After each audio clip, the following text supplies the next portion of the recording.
Just before dawn, there is a moment, a transforming moment, when the world holds its breath and a new day is born.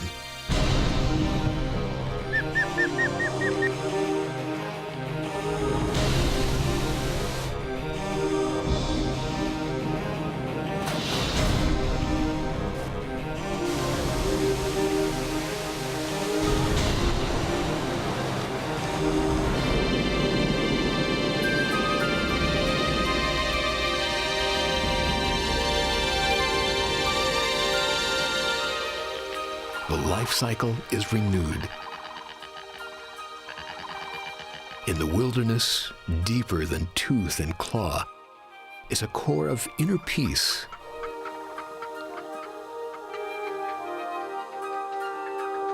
In the wilderness, as preserved in our national parks, we can discover our connection with the natural world. Join us as we follow the sun from Maine to Maui, across America's national parks.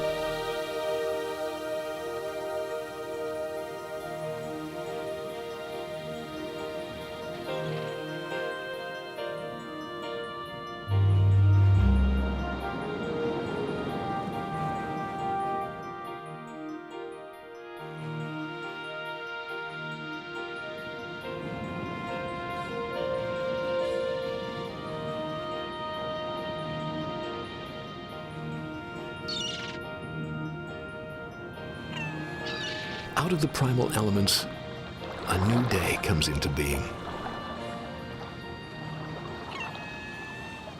promising perhaps to be our day of days.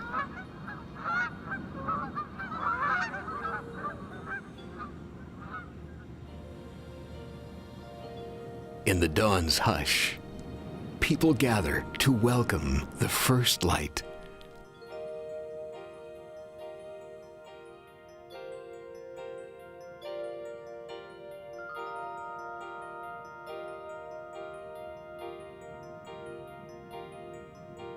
The sun that brings life to Acadia awakens the Florida Everglades.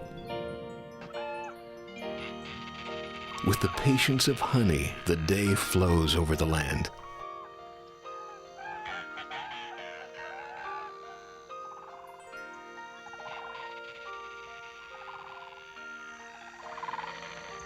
Creatures of the earth arise to get their share of life's abundance.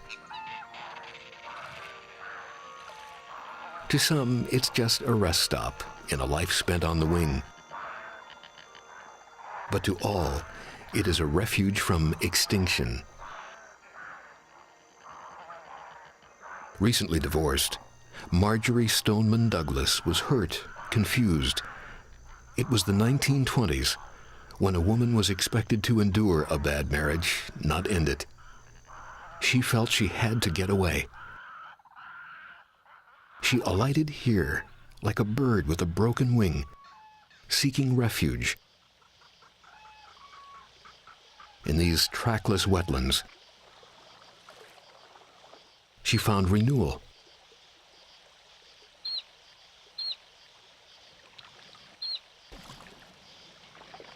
But not everyone shared her growing love for the Everglades.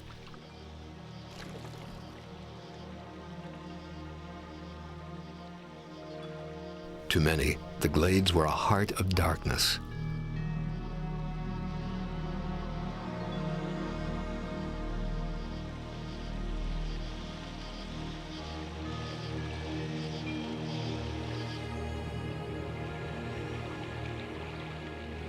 To persuade them otherwise, Mrs. Douglas poured her soul into a book, The River of Grass.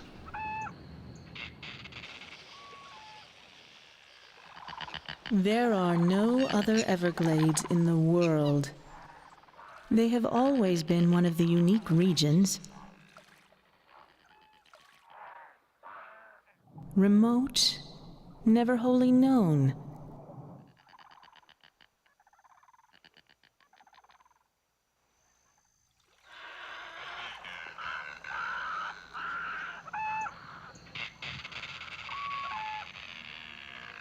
her writing helped us see the Everglades in a new way, not as a wasteland, but as a paradise preserved. Mrs. Douglas, who savored her beloved glades, lived until the age of 108.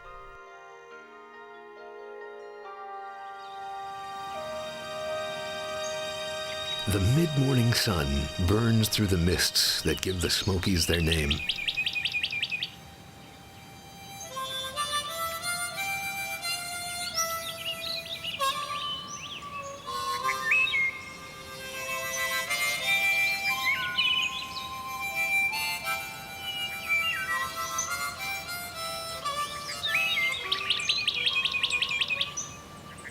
The new day has begun.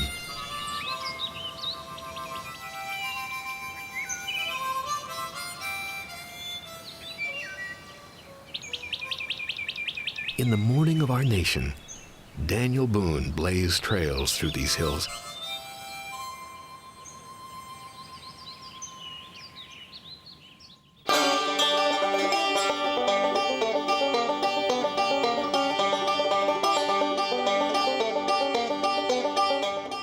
Long after the rest of the country was tamed, the Smokies remained a frontier, home to a people as rugged as the land.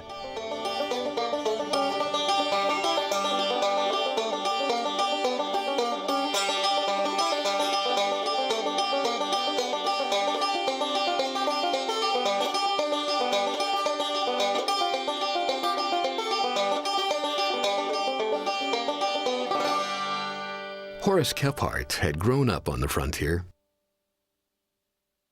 but by middle age, he had become a scholarly librarian. Yet at heart, he was still a frontiersman.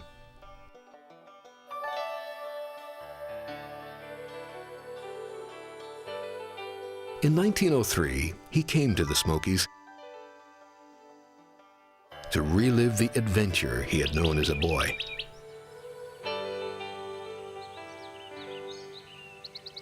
I wanted to enjoy a free life in the open air, the thrill of exploring new ground.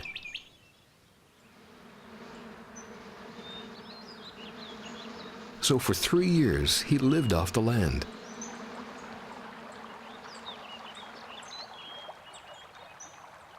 In forests unchanged since the Ice Age.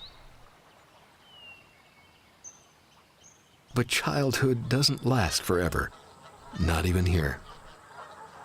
Winds of change finally reached the Smokies. Kephart loved the Smokies just the way they were, so this former librarian began writing about the mountains' vanishing way of life. I owe my life to these mountains, and I want them preserved. Because of Kephart, there are trails today leading us back, step by step, to a time of bold discovery.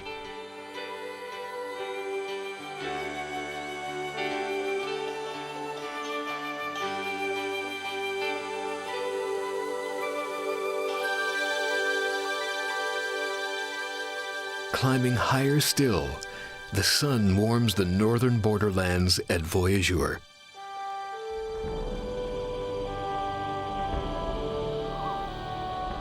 This is the heartland of the Great North Woods. It is called Voyageur, travelers, after the hardy French trappers who once plied the inland waterways, trading for beaver pelts and filling the great northern forests with song.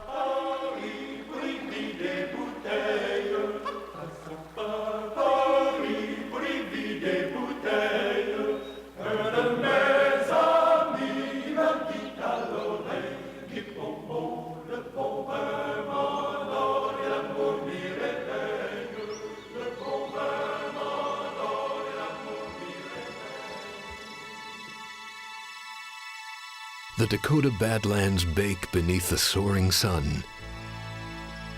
26-year-old Teddy Roosevelt was a broken man when he came out here from back east in 1884. Both his wife and his mother had died on the same day.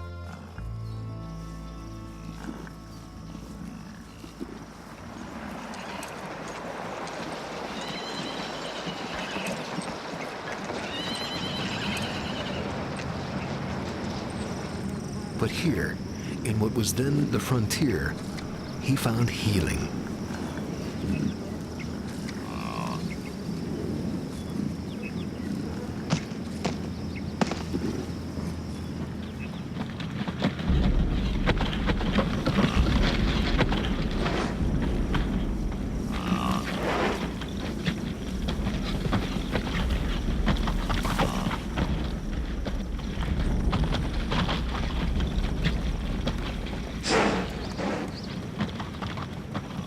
From its wildness and ruggedness, he grew tremendous energy.